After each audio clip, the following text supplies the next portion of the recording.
Hello friends, समृद्धीज किचनमध्ये तुमचं सगळ्यांचं मनापासून स्वागत।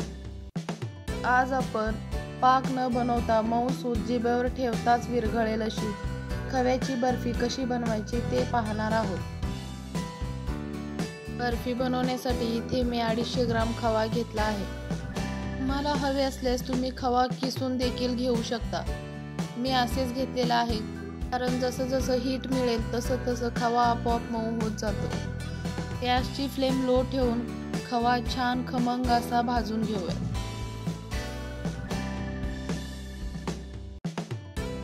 जसं जसं खवा भाजत जाईल तसं तसं खव्याला छान तूप सुटू लागलंय। साधारणतः 8 ते 10 मिनिटात आपला खवा छान भाजून झालेला आहे।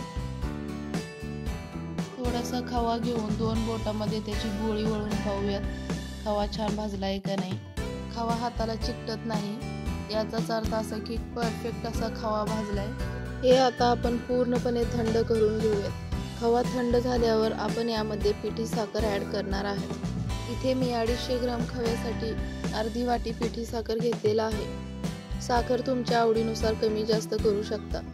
खव्यामध्ये पिठी साखर हाताने छान मिक्स करून घेऊयात।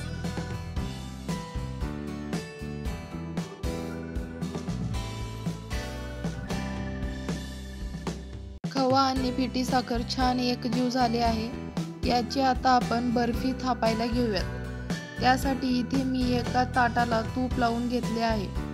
त्यामध्ये आपण खव्याचे मिश्रण टाकून चमच्याच्या साहाय्याने बर्फी छान सर्व बाजूनी एकसारखे पसरवून घेऊयात।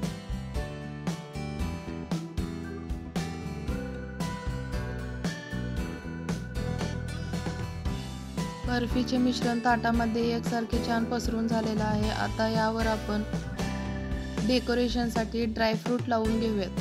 तुमच्या आवडीनुसार कोणतेही ड्रायफ्रूट घेऊ शकता। इथे मी काजू, बदाम आणि पिस्त्याचे काप करून घेतलेले आहेत। बर्फी सेट होण्यासाठी 2 ते 3 तास हे आता आपण असंच ठेवून देऊयात। फ्रीजमध्ये ठेवायची गरज नाही, बाहेरच्या वातावरणातच छान बर्फी सेट होईल।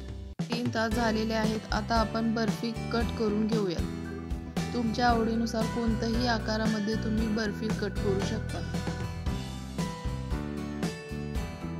मस्त खुसखुशीत अशी खव्याची बर्फी बनवून तयार आहे। ताटाला तूप लावल्यामुळे अजिबात खाली चिकटत नाही। बर्फीला छान असं टेक्स्चर आलंय। तुम्ही पण माझ्या पद्धतीने अशी बर्फी बनवा आणि बनवल्यानंतर कशी झाली आहे ते मला कमेंट करून सांगायला विसरू नका। रेसिपी आवडली असेल तर रेसिपीला लाईक करा, शेअर करा आणि अशाच नवनवीन आणि छान छान रेसिपीसाठी यूट्यूबवर समृद्धीज किचनला सबस्क्राईब करा।